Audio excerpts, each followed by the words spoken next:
sa inyo ba sa book of Acts chapter 1, Akatuan ng mga Gawa, Kapitulo 1, Acts chapter 1.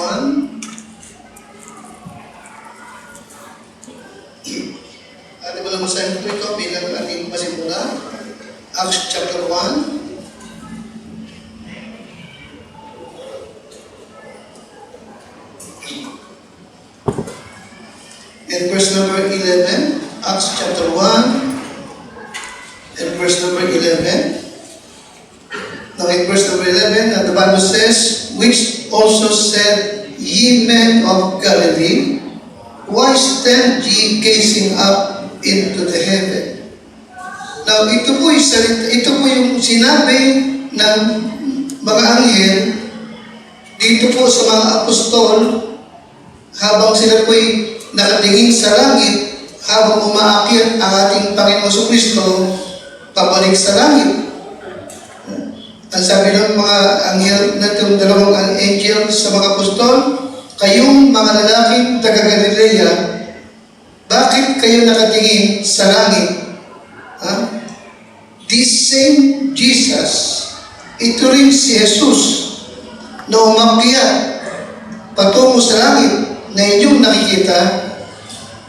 Sabi nila, so shall so come in like manner na siya'y muling magbabalik tulad ng inyong nakita na umakyat sa langit. Wala naman pa rin, mula nang maganap ito, at mula nang sabihin ito mga angels nito, na si Jesus na umakyat, na siya rin babalik na muli, tulad ng inyong nakita, ito pong mga mananampalataya dito, mula noon ay talagang naghintay na sila sa muling pagbalik ng ating Panginoon. Lagi silang nakatingin sa langit at naghihintay sa kanyang muling pagparito. Now, si Pablo rin, through the inspiration of the Holy Spirit, ay sumulat at itinuro sa mga churches ang tungkol sa doktrinang ito. Hindi lamang niya itinuro yung doctrine, kundi yung programa, yung mga kaganapan sa pagbalik ng ating Panginoon. In 1 Thessalonians chapter 4, 16 to number 18, na inyong makikita yung program, yung event, yung programa, papaano siya ay babalik.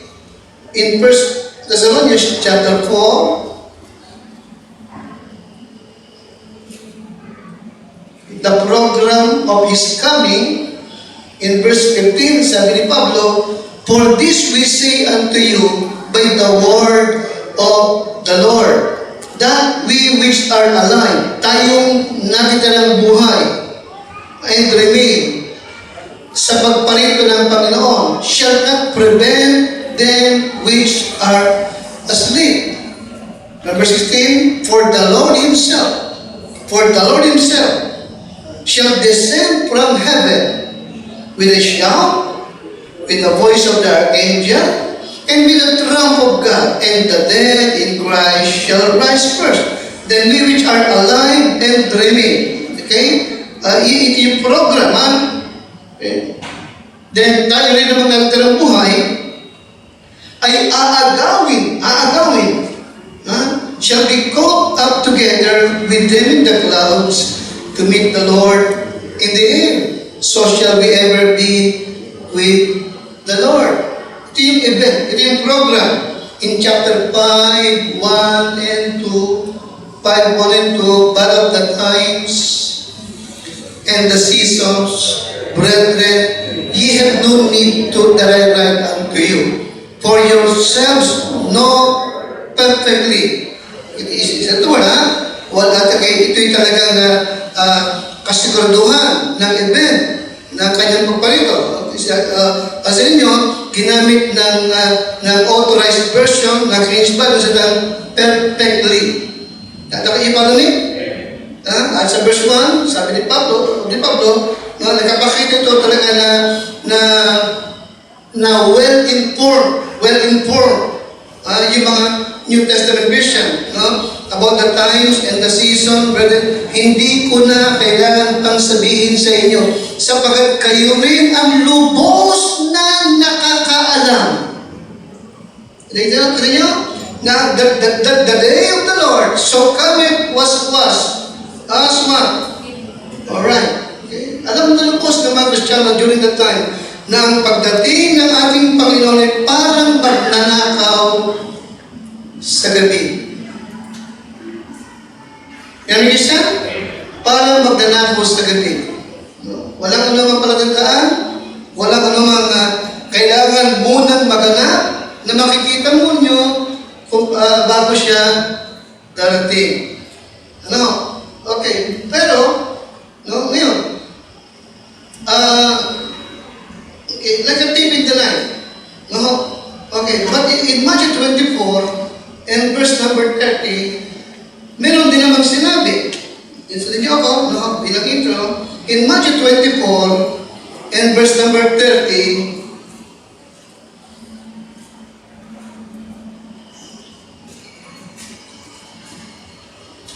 24:30. Andiyan kayo? Ready? Itasa. And then shall appear the sign of the Son of Man in heaven, and then shall all the tribes of the earth mourn, and they shall see the Son of Man coming in the clouds of heaven with power and great glory. So, yung ating binasa kanina, darating siya na parang magnanakaw. Nakikinig niya sa akin? Ang ibig sabihin ay wala. Ano sabihin? Walang nakakaalam, hindi alam ng buong mundo, pero bakit dito naman, ang sabi ay lahat ng tao sa mundo ay nakatingin habang siya'y nananaw. Anong ibig sabihin? No? Alright, ano pinapakita? Isipin mo rito, okay? Yes. The second coming Christ, no, tulad ng ating laging pinag-usapan, is in two phases. In two phases. No? Okay, unang bahagi ay rapture, ikalawang bahagi ay revelation. Yung palamin, yung rapture ay para sa mga mananampalataya na kanyang aagawin. Walang nakakaalam, hindi alam ng buong mundo. Yung revelation naman ay magpapakita siya sa buong mundo na nananao. Alam niyo, don't forget, no? May mga Christian na hindi naniniwala sa rapture. Sapagkat ang sabi nila, ang salitang rapture ay wala rin sa Bible. Now, ganoon din, ang salitang Trinity ay wala sa Bible. Pero may Trinity. Ganoon din, ang salitang Bible ay hindi mo rin makikita sa Bible. Pero alam natin, ito ay Bible. Amen. Are you listening? Amen? No, yung salitang rapture ay talagang wala sa Bible. Pero yung kaganapan naroon. Di ba alam eh? Because the word rapture means what? To snatch away. Agawin. Amen? Violently. Agawin. Dagitin. Kaya ko siya, yes. Ang unang bahagi ng pagbalik ng Lord is what? The rapture. Ito'y magaganap na parang magnanakaw sa gabi. Surprising, walang anumang sign. No? Kaya nga lagi binabanggit, no? The next biblical event or the next prophetic event will be what? The rapture of the believers. Ang pag-agaw, ang pagdagit ng Panginoon sa mga mananampalataya upang salubungin ng Panginoon doon sa mga alapaat. Ay ba namin siya? Amen? Then, 7 years tribulation sa buong mundo. And then after 7 years is what? Ano yung sunod? The revelation. Doon siya magpapakita sa buong mundo. Nananaog, kasama ng mga mananampalataya. No? Pero yung umaga, no, yes, okay, kasi sabi nga ng awitin, talagang tama yun, it could happen in a moment. Amen? It could happen in a moment ang muling pagbalik ng ating Panginoon. At ano magaganap sa kanyang pagbalik? Ano magaganap? Pakilakas? Ano magaganap sa kanyang pagbalik? Yung unang bahagi? The rapture. Okay? Kaya this morning, yun ang ating paksa. The rapture. Explain, expected. Panginoon, salamat sa iyo sa mga ito. At sa iyo po, dakilang Diyos, amin pong inihahandog ang pagsambang ito, ang panambahang ito, at ang pangangaral ng iyo pong salita. Ako gamitin mo, Panginoon, bigyan mo ng lakas, bigyan mo ng tinig, bigyan mo ng kapangyarihan, gabayin mo, dakilang Diyos.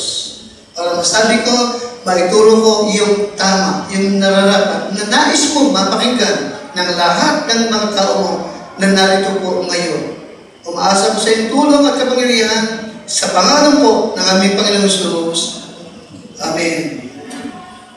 The rapture, explained and expected.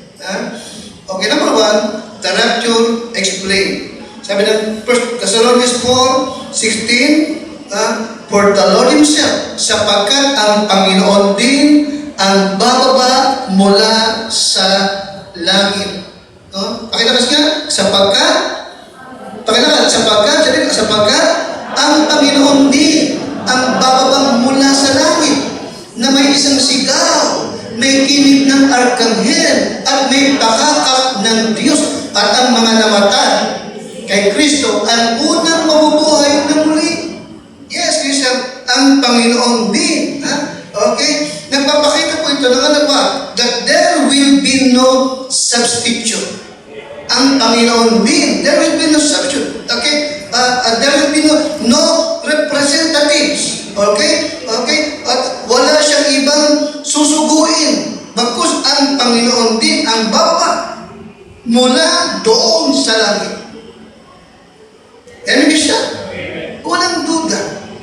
Walang ibang isusugo. Hindi siya magpapadala ng sino mang kinatawa, but the Lord Himself.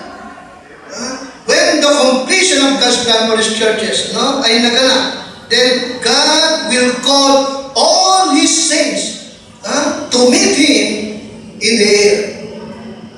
Meron isang sigaw, malakas na sigaw. Malakas. Ano pa? May tinig ng arkanghel at merong malakas na trumpeta ng Diyos.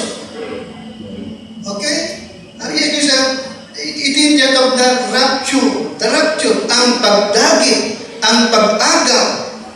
Sinabi ko kanina, the word rapture means snatching away. Snatching away. Okay? Yung paghablot, pag-agaw. Okay? God's people will be taken out of this earth and will meet the Lord Jesus Christ in the air. Now, the rapture is God's method of transporting the saints from the earth to meet, to the meeting place. Pakilakas na? Anong rapture? The rapture is God's method or kaparaanan ng Diyos upang kanyang dalhin ang kanyang mga banal mula dito sa lupa, para doon sa meeting place sa mga alapaa, okay, sa piling ng Panginoon. Ikaw ba'y handa? Naghahanda ka ba? Sa pangyayaring ito? Mahalagang pinaghahandaan yan. Kaya yan ipinangangaral talaga, itinuturo yan. Para ang mga Kristiyano hindi ignorant tungkol sa bagay na yan. Okay? Kaya again, Kristiyano, narito ang magaganap sa rapture. Ang first, the Lord will descend from heaven. Ito yung programa, okay, una is what? First is what? The Lord will descend from heaven. Okay? So verse 16. Number 1, with a shout. Number 2, malakas na tinig ng arkanghel. Ganyan ba yan? Number 3, okay, the trump of God. Okay, malakas na trumpeta ng Diyos. Okay? Now, let me remind you, Christian, po, no?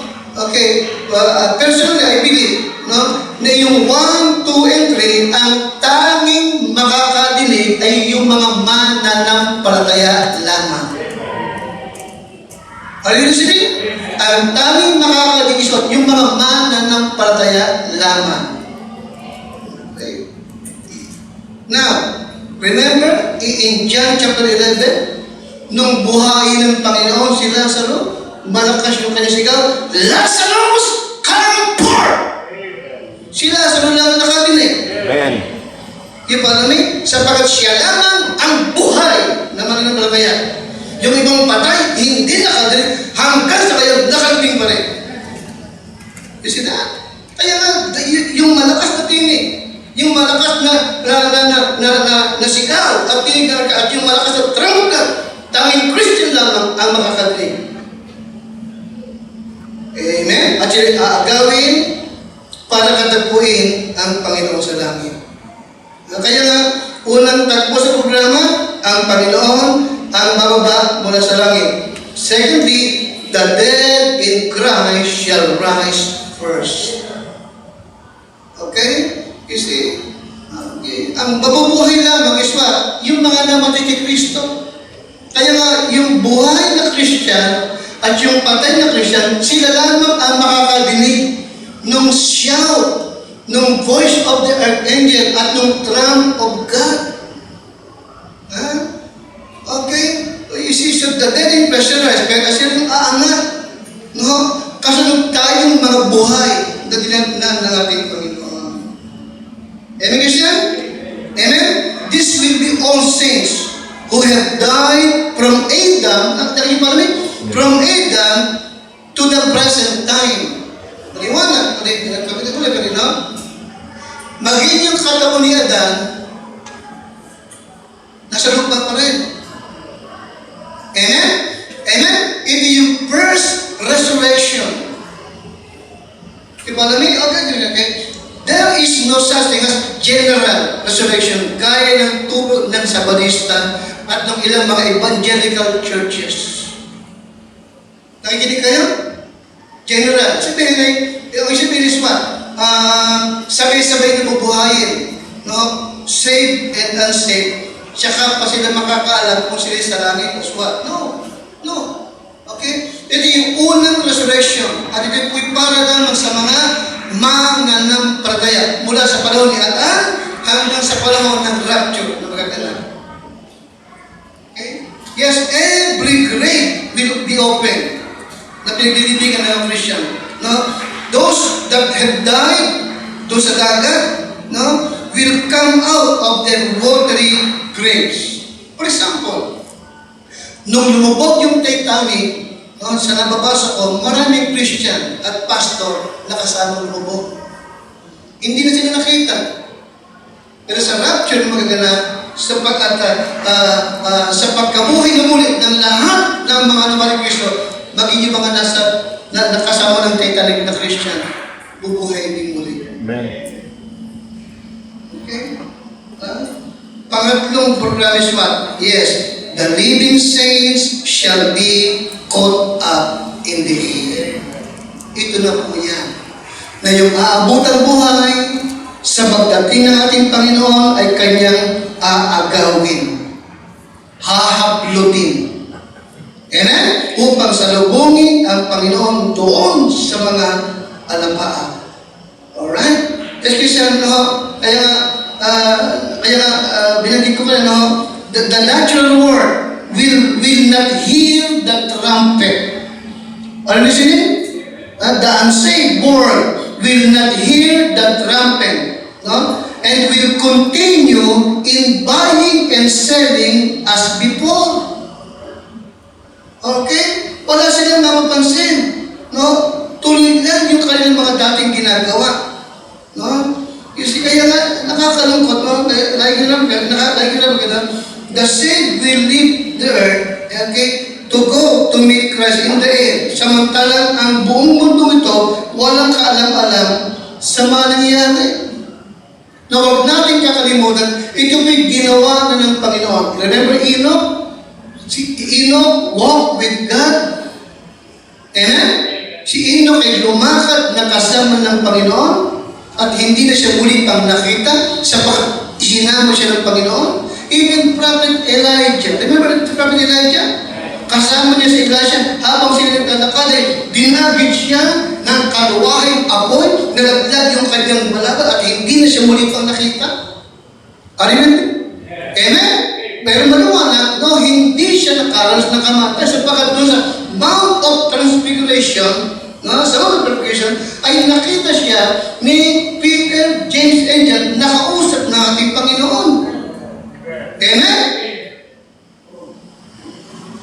Yes, no, ito po'y magaganap. Ito po'y magaganap. No? At gaya ng ating pong madalas na pag-usapan, no, na maging nung panahon nitong si Noah, bago yung dilubyo. No? Sa ng Bible, but as the days of Noah, where so shall also the coming of the Son of Man be.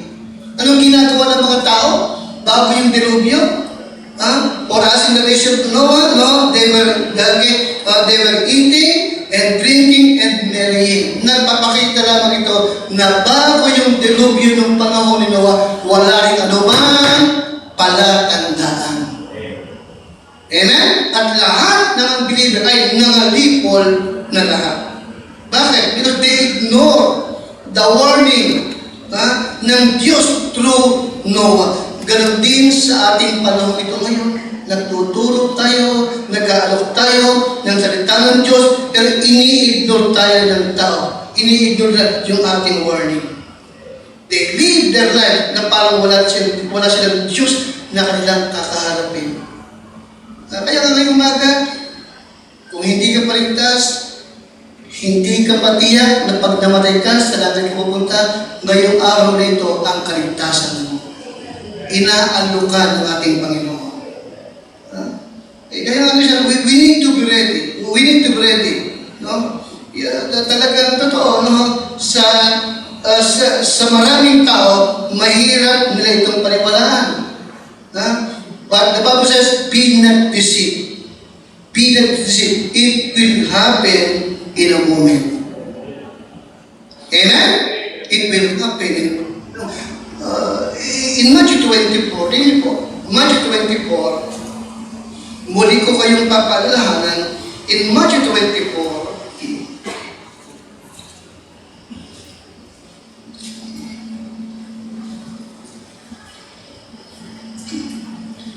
nung binanggit ng Panginoon yung tungkol sa Judgment Day, yung tungkol sa last days, yung tungkol sa kanyang muling pagparito. Tingnan niyo po yung tanong ng mga apostol. Verse number 3. Andiyan na kayo? Matthew 24, verse number 3. Andiyan na kayo? Sundan niyo po ako, ha? Parang continuation ng Sunday School. Ready? And as he sat upon the Mount of Olives, andiyan kayo? Bible nga, the disciples came unto him privately, saying, Tell us, when shall these things be?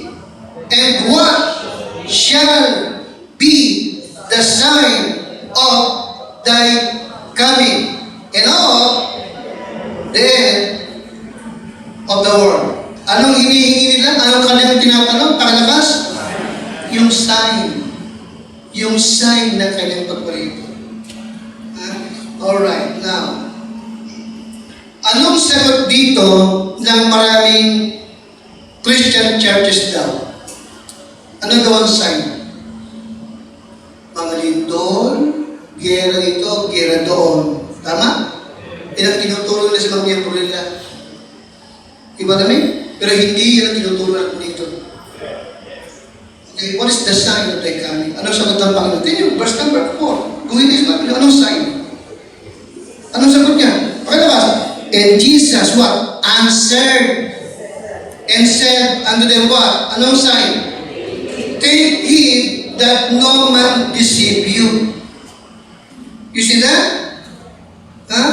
Iba namin? Ano ang sign? Desolation. Ano ang sign? Ano ang sign? Maraming mandaraya. Amen? At pinag-iingat tayong mga Kristiyano na baka kayo madaya din. Amen, Kristiyano? Diba alam mo? Alam nyo, isang design, isang pagkala na ganap, yung mga ecumenical movement, maraming Baptist din, naging ecumenical na. Wala nang warning sa mga Kristiyano na tayo bilang mga nakakaunawa ng katotohanan ay lumayo sa hindi nagtutulog na katotohanan. Be not deceived. Humingi sila ng sign, pero ang sagot ng Lord? Be not deceived. Be not deceived. Yes. Verse number 5. Pakalakas, for many shall come in my name, saying, I am Christ, and shall what? And shall deceive many. Kita mo, even Christian, nadadaya pa rin. And you shall hear of wars, and rumors of wars. See that ye be not troubled, for all these things must come to pass, but the end is what? The end is not yet. Sapagkat mula ng kasaysayan ng mundong ito, talagang may giyara kabi-kabila. Halos normal na yan eh. Di ba naman? Oh. Okay, ano sa itong binadisip? Okay? Be awake, be vigilant. It will happen in a moment. Darating natin Panginoon.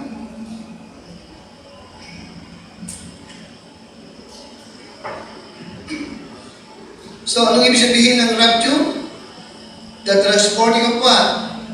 The transporting of the saints from the earth upang salubungin ng Panginoon sa langit. Ito yung kanyang paraan. Amen? Aagawin niya tayo. Aagawin niya tayo. Okay. Number 2, the rapture expected. The rapture expected. Yes, Christian, it will happen in a moment.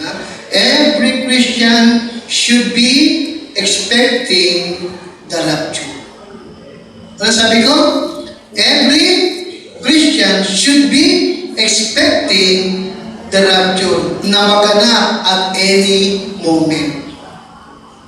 Okay? Ito maganap any moment. In Matthew 24, 42 hanggang 46, sundan niyo po ako, Matthew 24, 42.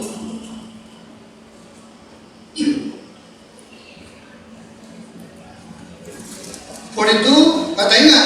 Watch, therefore, for ye know not what are your Lord that come. Kita nyo? It will happen any moment. No? In verse 40 hanggang 41, ito yung illustration ng rapture. 40 to 41, pakalakas nga. Then shall two be in the field, the one shall be what? Ito mo, yung isa ay aagawin, hahablutin, at ang isa ay may iwan.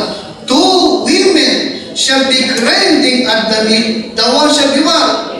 You see, the one shall be taken, yung isa what? Hahablutin, aagawin, at yung isa ay may iwan. You see? Kaya nga, watch. Again, Christian, the word watch means what? Let's mean watch. Be vigilant. Ano yung watch? Be vigilant. Ano ba? Be on guard. Be on guard. Maging mapagbantay ka. Pag sabi vigilant means to, maging mapagbantay ka to avoid danger. Magbantay ka. Alright? Bantayan mo yung buong pamilya mo na wala, na hindi yan mabiyak o magkahiwa-hiwalay kayo. Amen, siya? Maging mapagbantay ka. Maging sa iyong sarili. It will happen in any moment. Be sure na kasama ka sa kukunin ng Panginoon. Notice also verse number 44. Ready? Therefore, what? Be ye also ready. Bakit? For in such an hour as you think not, the Son of Man coming. Sa Tagalog, kaya nga kayo'y magsihanda naman sapagkat paparito ang anak ng tao sa oras na hindi ninyo iniisip. Yes, Christian, kaya nga every Christian should be expecting the the rapture. The rapture is imminent.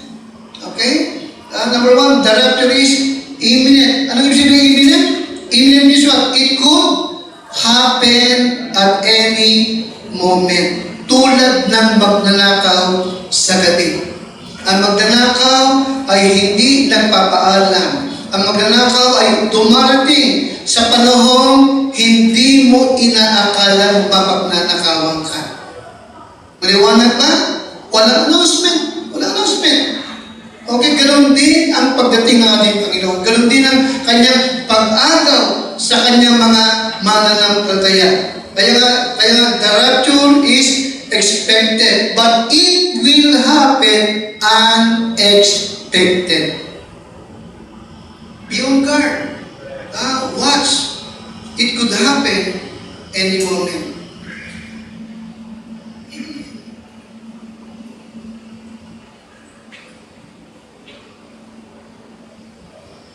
Marami kasing Kristiyano, no? Kaya nang nasabi ko minsan sa inyo, no? Nag-expect po sila ng malakas na boses mula sa langit na talagang attention, God's people, the rapture will take place in 72 hours. Kaya nga, maghanda kayo, ihanda nyo sarili sa ganitong pangyayari. No, hindi po ganoon. Darating siya kung kailan mo hindi inaasahan. Amen? Amen? Amen? Kaya we need to be ready. Watch. Be vigilant. No? Maging seryoso kang Kristiyano. Liwanag ba? It will happen any moment. No? Kaya nga kapag ng pagsamba, sasumamba ka talaga. Maliwanag ba? Okay, maging prayerful ka. Read the book. Read your Bible. Huwag kang umagat na ng Lord na hindi ka lumago sa pananampalataya. Amen? Amen, Christian? Kaya nga, magpasalamat tayo kapag lumami siya, kapag save, kukunin talaga niya. No? But be ready. Amen? Now, bakit kailangan pa yung sabihin, be ready? Therefore, be ye ready also. Bakit? Kasi maraming save, hindi ready. Amen? Maraming nanigas, pero hindi handa. Kapag tayo kinuha ng Lord, ano yung rapture? Transporting God's people from earth to heaven, di ba? Amen? Amen? Parang biyahe. Hindi mo kapatid. Hindi ba pagka meron kayong family trip o outing, kada dikit malayo, Baguio o kaya Baguio or abroad, Singapore. Naghahanda kayo. Inihahanda mo lahat. Maliwanag ba? Sa bakit malayo ang biyahe ito. Nakikinig kayo sa akin?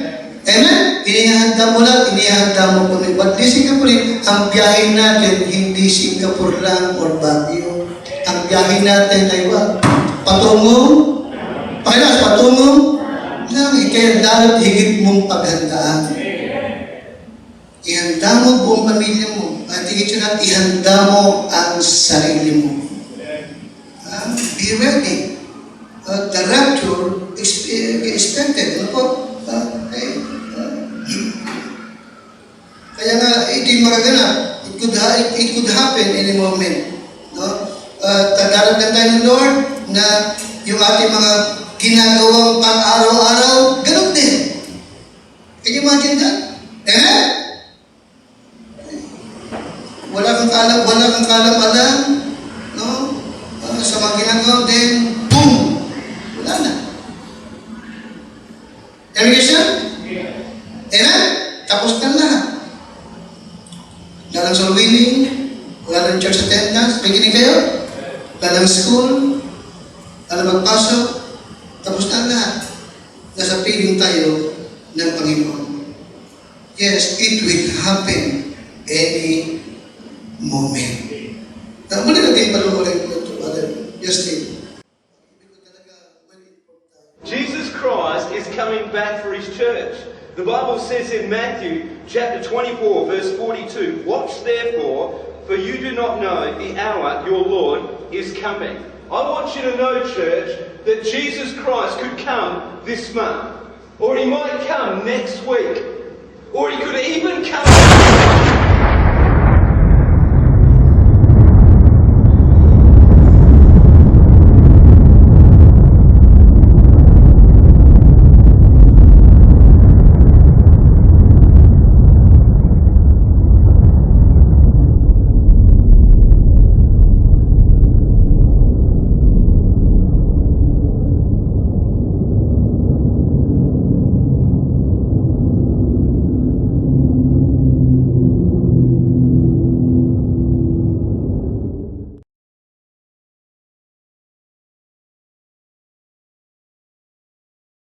We are to be watching for His coming.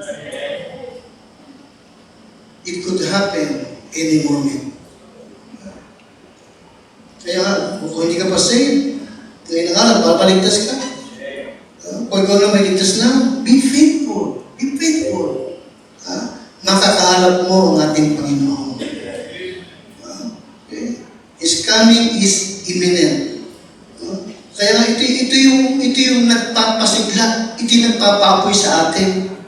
Darating siya kung kailan hindi mo inaasahan. Kaya nga, yes, kasi it could happen at any moment, and we are to be watching for His coming. Mark 13, 35 to 37. Tingin po ba ito? Mark 13, 33 to 35. Mark 13, 33 to 35.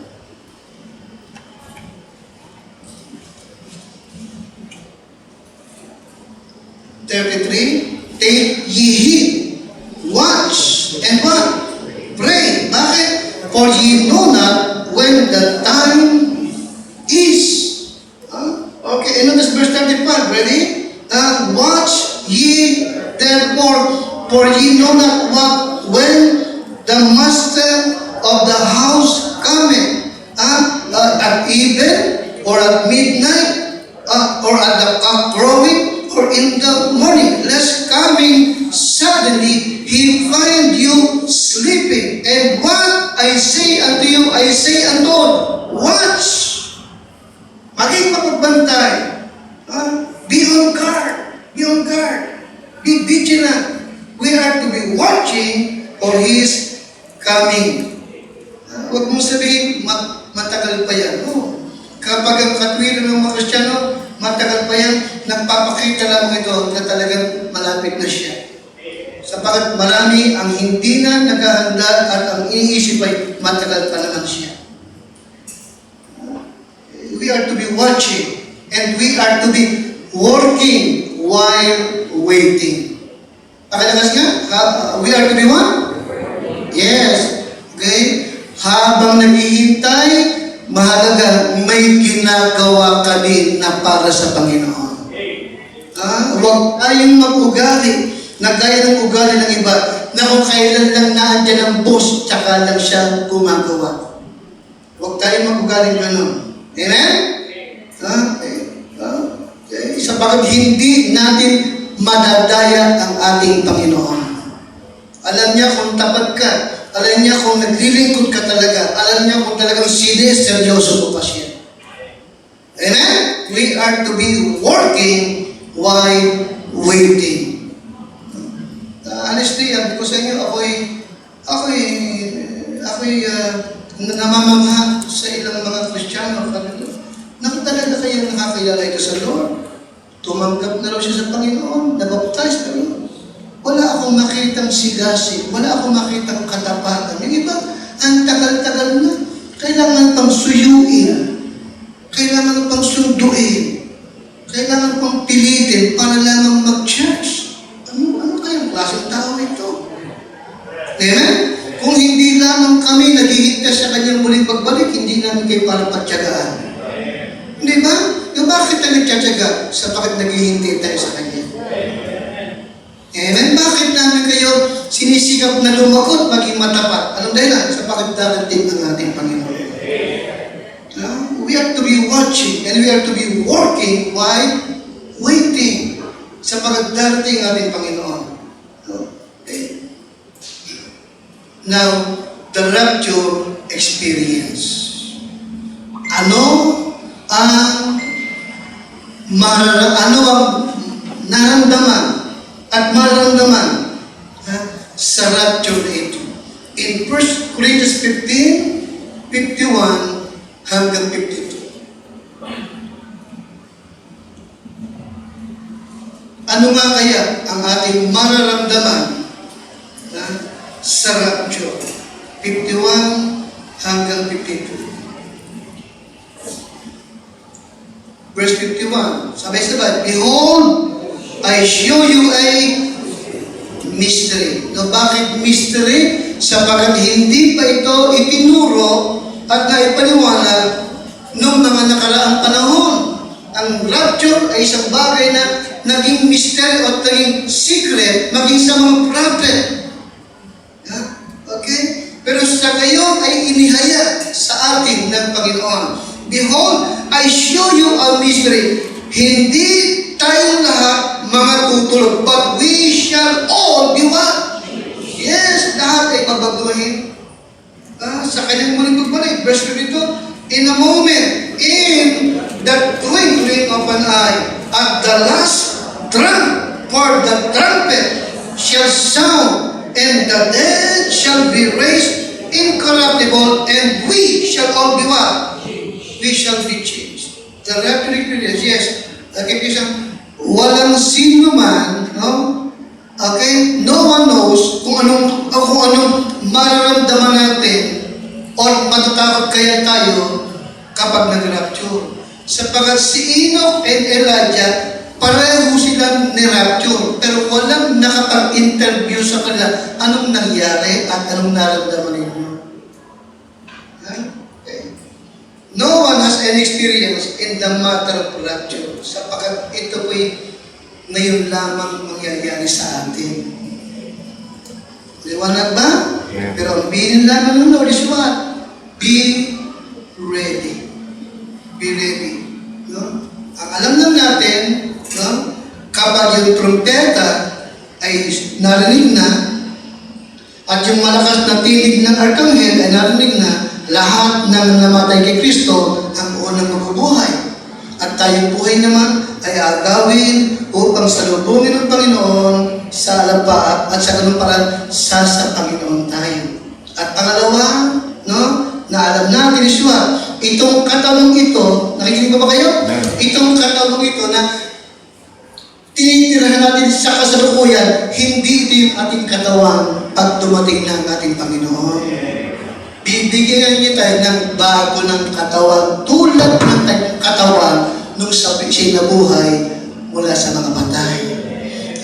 In Philippians chapter 3, verse 20 hanggang 21. Philippians chapter 3, verse 20 hanggang 21.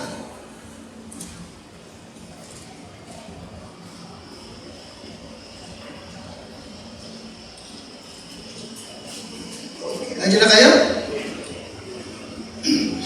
Ready?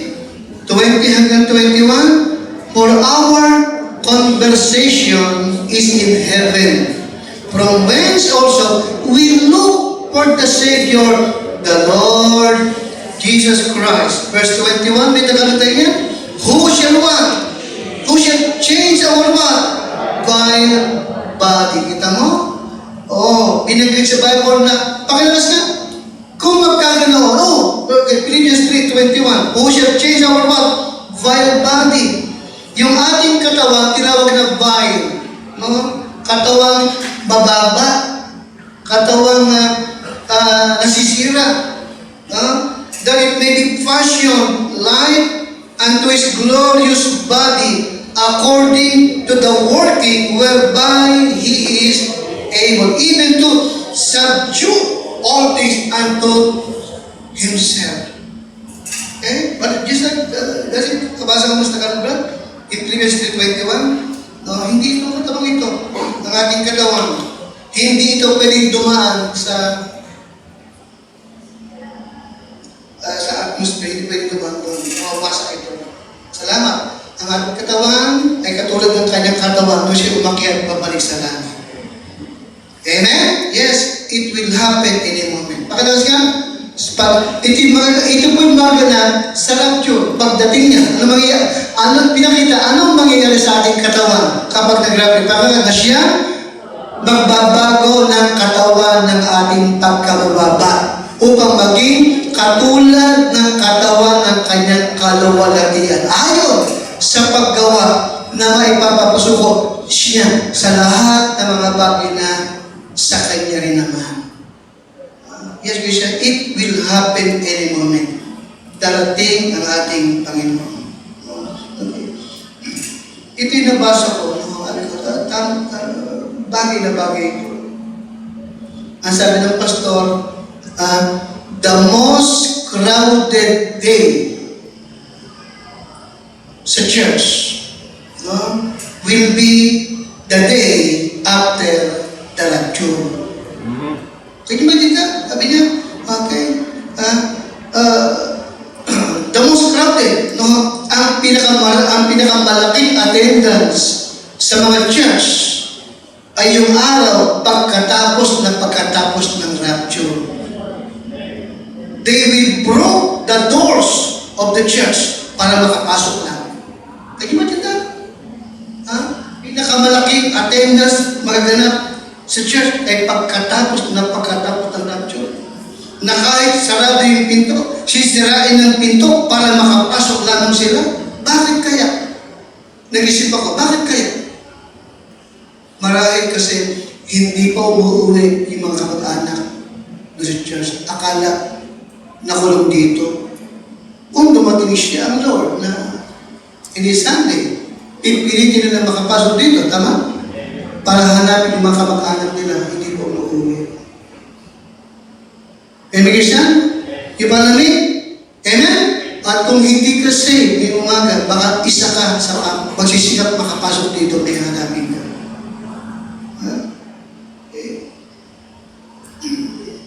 They will come in here, they will cry out to God, but prayers will not be heard. It's too late. Amen. It's too late. Kaya nga, be ready. Get ready. Be ye therefore ready. Get your household ready. Ang ibang buong sambahayan ay ligtas na. Okay, kasi isipin niyo. Pagkatapos ng rapture, ano sa palagay niyo ang itsura ng mga kalsada? Ano sa palagay niyo itsura ng expressway? Pagkatapos ng rapture, ano sa palagay niyo? Nagkalat ang mga sasakyan. Amen? May mga bangga ang kami-kami. Amen. Okay? Anong itsura ng hospital? Airport?